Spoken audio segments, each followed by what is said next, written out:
Em nome do Pai, e do Filho, e do Espírito Santo. Amém. Inspirai, Senhor, as nossas ações, para que em vós comece e em vós termine tudo aquilo que realizarmos. Por Cristo nosso Senhor. Amém. Evangelho segundo São Lucas, capítulo 15, versículos 13 e 14a. Poucos dias depois, juntando todos os seus haveres, o filho mais jovem partiu para uma região longínqua e ali dissipou sua herança numa vida devassa e gastou tudo. Vemos aqui que o jovem tem pressa. Ele pede, o pai concede e imediatamente ele parte.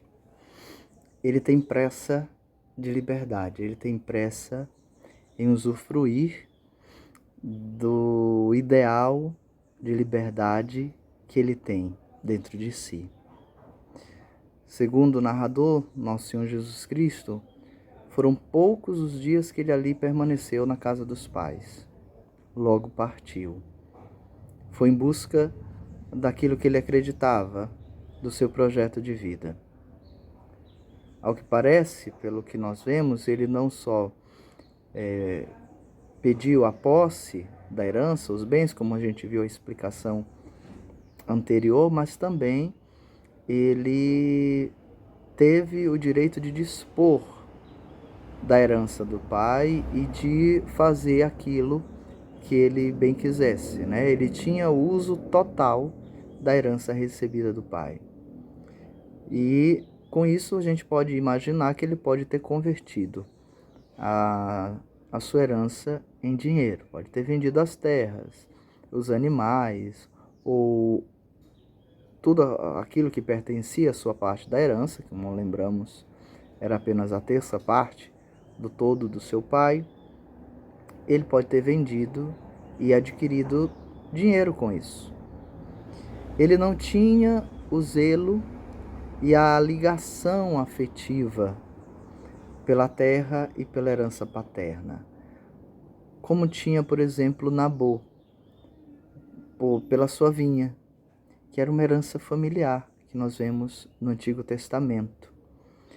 A simples possibilidade que surge na vida de Nabô de ceder aquela parte faz com que no Antigo Testamento ele rogue ao Senhor que isso jamais ocorra, que ele jamais tenha que chegar ao ponto de dispor das terras que foi da sua família. No Oriente, nós percebemos, então, não só no Oriente, mas ainda hoje em algumas famílias, o apego à terra é muito forte. Então, recém-liberto, ao contrário, esse jovem, ele não quer ver o pai, não quer mais ligação nenhuma com a família, com ele, com as terras ou com aquilo que lembra, que pode lembrar a sua vida junto do seu pai, junto da sua família. Ele se mostra então egoísta, separatista, sem a mínima noção familiar, sem a mínima noção de vida comunitária, de vida de convivência com os seus, de vida fraterna. Ele toma os haveres que recebeu do pai e de modo voluntário. O pai não o expulsou de casa depois de ele ter pedido a herança. O pai não pediu que ele fosse embora. Em nenhum momento a Sagrada Escritura diz isso. A narração de Jesus Cristo nessa parábola não diz isso. Ele partiu por vontade própria. Ele se exila por vontade própria. Ele faz essa diáspora, né? Podemos assim dizer, porque interiormente ele já está há muito tempo disperso, já não faz mais parte daquilo, né? Ele já estava, como pode dizer, já aquebrantado, né? Já não tinha interiormente uma vida familiar. Estando com tudo o que poderia conseguir com a venda, né, da sua parte da herança, ele deve ter vivido muito bem. Sentia-se livre como ele queria. E isso, para ele, naquele momento, era a sua felicidade. O texto, nesse ponto, ele é bem sucinto e claro. Não diz como gastou, né? De que forma ele gastou a sua herança. Ele apenas diz que teve uma vida devassa, ou uma vida desregrada. Deixa, então, por conta da nossa imaginação, da imaginação daqueles que ouviam o Senhor naquela tarde ou naquela manhã, enquanto ele pregava, deixa a nossa mente, a nossa imaginação voar sobre o que o rapaz poderia ter feito. Ele poderia muito bem ter confundido, como a gente sempre ouve, não confunda liberdade com libertinagem. Ele pode muito bem ter feito a prática disso, confundido a liberdade que ele tanto almejava, que ele tanto queria, por libertinagem. Algumas traduções expressam que levou uma vida libertina. A tradução que nós ouvimos da Bíblia de Jerusalém usa uma vida devassa. O irmão mais tarde, na parábola, o irmão mais velho, acusa esse irmão mais jovem de viver embriagado e entre prostitutas. Se assim foi, nós não sabemos, afinal só se fala de uma vida desregrada, uma vida devassa. Se assim foi, o final dessa história já era previsto no Antigo Testamento, que nós vamos ver em Provérbios 23 ou 29 e também em Eclesiástico 18 e 19. Se a pessoa tem uma vida, como é expressa, uma vida libertina, o seu fim já era determinado, já era claro aonde isso chegaria. Mas deve também, nesse lugar distante, ter sentido o tédio, a monotonia, como ele sempre teve na casa paterna. Continua a mesma coisa, faz as mesmas coisas, passa o dia fazendo o que quer e ao fim da tarde o que resta? Ele foi em busca da liberdade, gastando o dinheiro do pai. Ele passa o dia fazendo o que quer, sempre as mesmas coisas. O que resta no fim do dia? O vazio e a inquietação. Ainda não encontrou a vida que ele tanto queria ter. E esta, na verdade, esta vida parece aos poucos se esvair. Paulatinamente vai se esvaindo diante da vida em que ele leva. O gênero humano desviara-se para a idolatria. Agora são palavras de Santo Agostinho comentando esse trecho do Evangelho. O gênero humano desviara-se para a idolatria, partira para uma longínqua peregrinação, uma diáspora. O que está mais longe daquele que te criou, que a representação que dele fizeste? Partiu, pois, o filho mais moço para um país longínquo, levando consigo os seus haveres. Os meus passos, diz a Escritura. Que passos, senão os maus que ele deu ao abandonar o Pai, como se pudesse ocultar-se aos olhos de quem poderia castigá-lo. Esse é um trecho dos comentários sobre os Salmos de Santo Agostinho. A palavra, aqui a Sagrada Escritura, enfatiza apenas uma realidade. Como nós dissemos, esse trecho é bem sucinto na narrativa, mas ela enfatiza uma realidade. A condição desse jovem, de se desfazer completamente do que recebeu e gastar até o fim.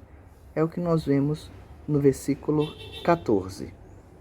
Ele perdeu tudo, não tinha mais nada, o moço viveu, se pode-se assim dizer, como queria e como podia.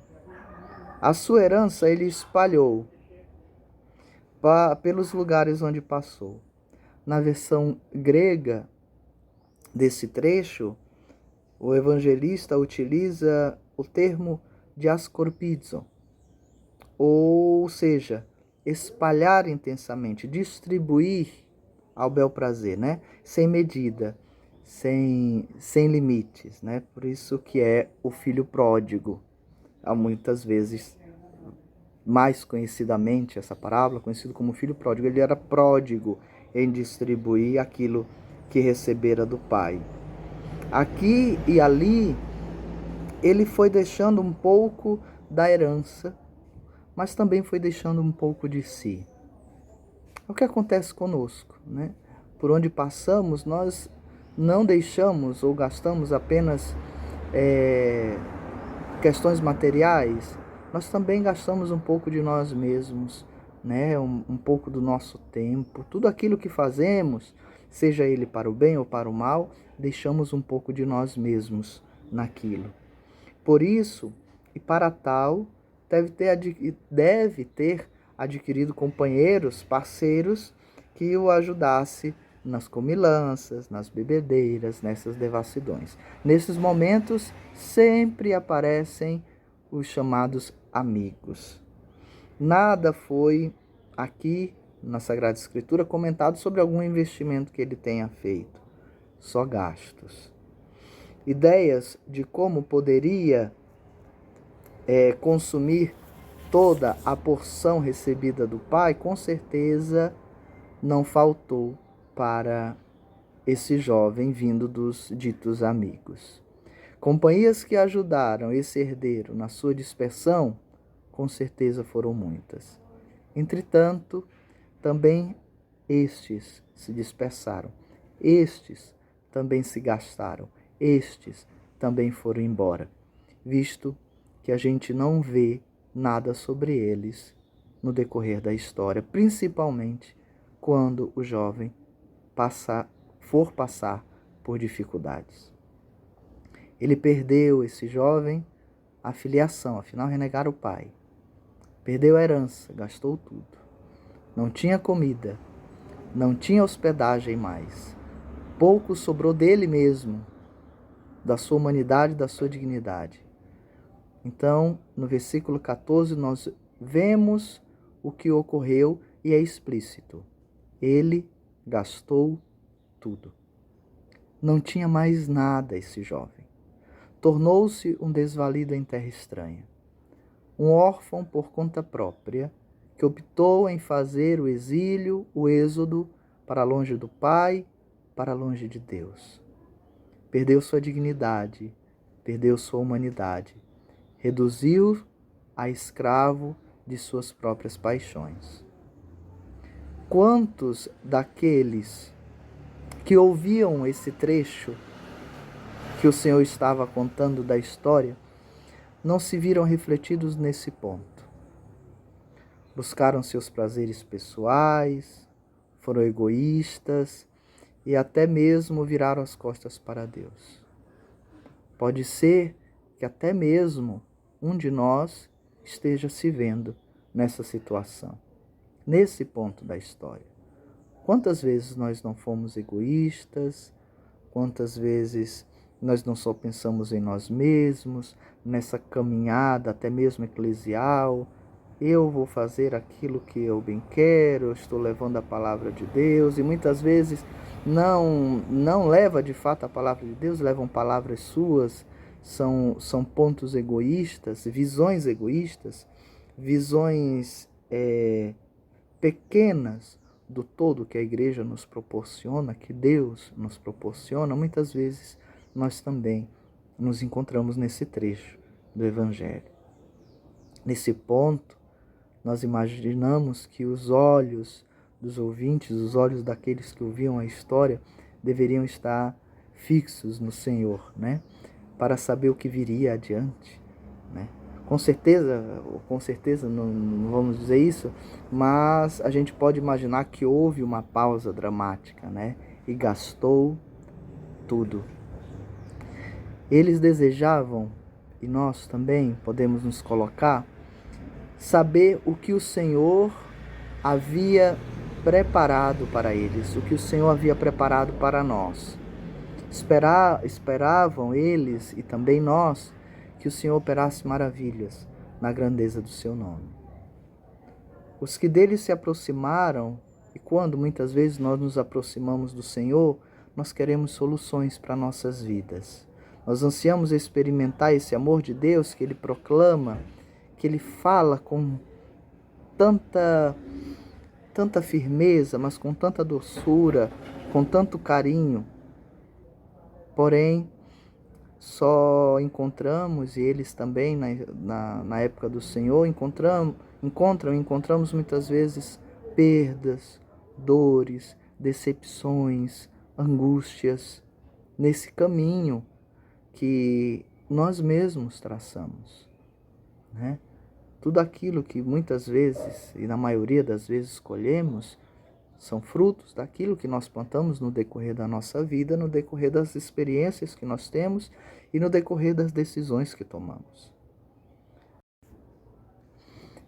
Eles necessitavam, e nós também precisamos, tomar consciência de que fome e miséria não são castigos extrínsecos, mas consequências de uma conduta. Como disse anteriormente, tudo o que nós vivenciamos, para o bem ou para o mal, dores, alegrias, satisfações, penas, tudo é consequência de decisões que nós tomamos. Não é algo externo, não vem de fora. É consequência de tudo aquilo que nós fazemos. São frutos colhidos daquilo que nós plantamos. Mas nós devemos ter consciência e saber que tudo isso é uma situação que pode ser mudada. Depende de nós. Como? Depende de nós essa mudança, essa conversão, esse voltar-se novamente de fato para o Senhor, para ouvir a sua palavra, para ouvir quais os ensinamentos que Ele nos quer passar, para que assim convertidos nós possamos fazer o melhor da nossa vida.